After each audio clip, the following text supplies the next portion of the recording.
Posted by you/extra French toast. My boyfriend, 29M, and I, 24F, have been together for roughly 5 months. For Christmas, one of my gifts was an Xbox. A while back, I was reading something out loud to him from a gaming news site, and I mentioned that Ninja makes something like $500K a month on Twitch. Since learning this, he has wanted to become a streamer. Now every time he plays a game, he streams it. I stated in my title that he's trying to become a streamer, but he really isn't trying at all. He's just streaming what's on his screen from his Xbox with no face cam or even a mic. He told me he's really shocked he doesn't have many viewers. I gently tried explaining to him that streaming/YouTube is all about your personality, but to no avail. He's also really camera shy and doesn't even have many pictures of himself over the years, to the point where his mother gave up on trying to get him into family photos. So I don't understand how being a streamer would even work for him, or why he thinks it's a good idea. He also sits very quietly, muttering an occasional F-bomb as he plays video games. The popular streamers he's trying to emulate have natural humor and commentary, and he just doesn't have it, if you know what I mean. He even mentioned that I should start streaming because I'm pretty good at some games. I laughed it off and said I have no interest. In a past relationship, I was called negative, so I didn't want to just rain on his parade. For some background, he's in school to be an architect, has a good union job, and gets paid pretty well. So it can't just be about the money. This week, I was out doing errands, and he said he was going to pick up his laundry and the groceries for me to cook dinner before I got there. When I did arrive, he was sitting in his room in boxers, streaming for no viewers, and the laundry and groceries still hadn't been picked up, even though it had been about 6 hours. This really pissed me off, but I didn't say anything. He doesn't usually play video games for that long, but now it's all he does in his spare time. We have a trip to Japan coming up in June, and now he's talking about buying equipment for his stream, expensive equipment. I've had my money for the trip put away for a month, but he still hasn't started saving for it. I'm afraid he'll spend money on equipment and our trip will fall apart. The other night, he happily told me that he has one dedicated viewer who watches every time he streams. What he doesn't realize is that Twitch counts you as a viewer when you start the stream, so the follower he's talking about is actually himself. I just didn't have the heart to tell him because I know how embarrassing that would be. It's become a point of annoyance every time I hear the word streamer. Any advice here? Or should I just let this Twitch dream fizzle out without my input? Commenter. Hey, just wanted to chime in as a man who watched his 30-year-old cousin fall down the rabbit hole of video games and mental illness. I'll preface this by saying there's absolutely nothing wrong with wanting to decompress after a long day at work, just to sit back and unwind. For some people, it's a godsend. Hell, I'll play them with my kiddos sometimes. But when you begin to abuse it, video games, that is, or really anything, that's when the problems start developing. See, for my cousin, he had just gotten out of a relationship. I had convinced him that he should invest his money into a gaming PC, not thinking it would literally change his life.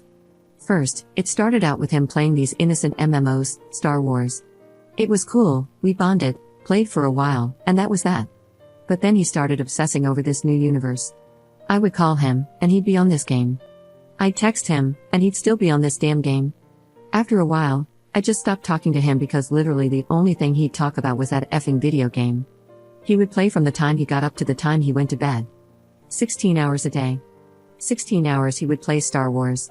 A few years had passed, and I went to visit him, and I was utterly disgusted with what I saw.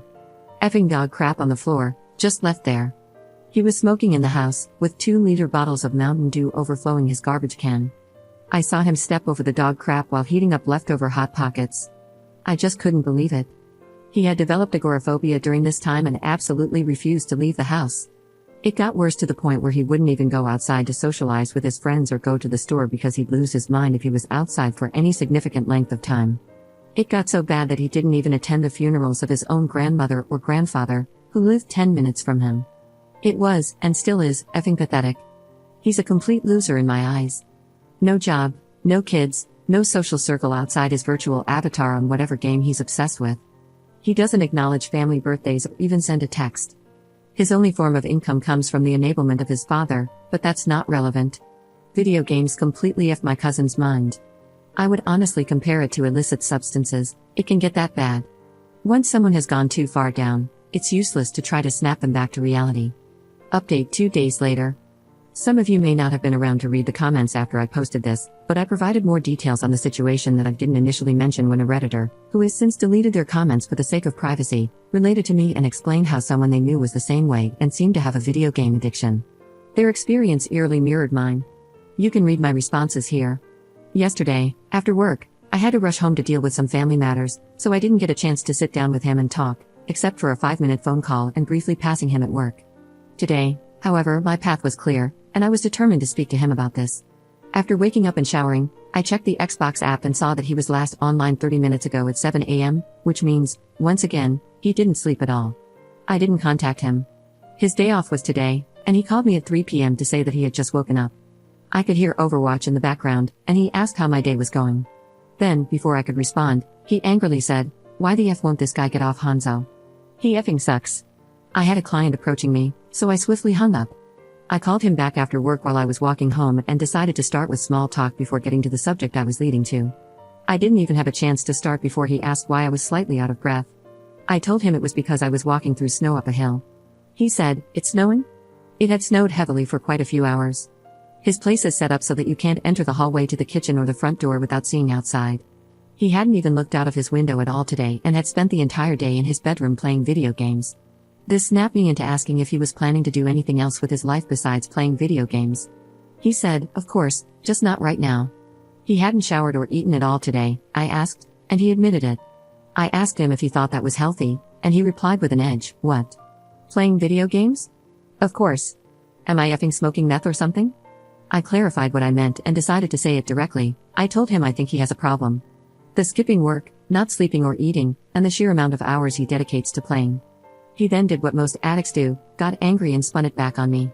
He said that I was the one who bought him the Xbox in the first place, what the F did you expect me to do with it, and that I've been playing video games long before we were together. My Xbox is mostly used as a Netflix machine and for playing Overwatch or the Dark Souls trilogy on weekends. I told him that I don't obsess over games or skip meals to play, and that I never would have bought it for him if I had known this is what it would lead to. He got angry and asked if I called just to harass him. I said I called to speak with him and share my thoughts over the past few months. He called me crazy and said, "Everyone plays video games." To whoever suggested that the streaming was just a decoy and an excuse to play video games all day, you were absolutely right. He feels justified in doing exactly that as long as he tells me there's a goal behind it all. I told him that my mind hasn't changed and that I think he has a problem and should speak to someone. He didn't respond to this. I then said that I don't feel we have anything more to really discuss, and I can't spend my time worrying about him. I feel like I might get hate for this, but I won't budge on it. He is not my child, and I can't force a grown man to eat or go outside. I've done my research and slept on it. Many people PM'd me and commented to share their stories about dealing with a loved one with video game addiction or being in his shoes themselves. This is not a battle I want to fight. He's not the person I met last year. He responded in a very mellow voice, saying he knows he's been inattentive and would like a chance to make it up to me. He said he wanted to go on a date tomorrow. I declined, and he started rambling about how perfect I am for him. I once thought the same. He kept going, saying I'm being ridiculous, and started listing things he could be doing instead of playing video games, such as, "I'm not a drinker, I don't cheat," etc. I'm sad because, before we dated, he really was a good friend.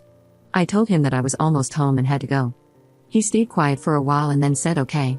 The fact that the video game noises didn't stop during the entire phone call didn't go unnoticed by me. He only lowered the volume, but not enough.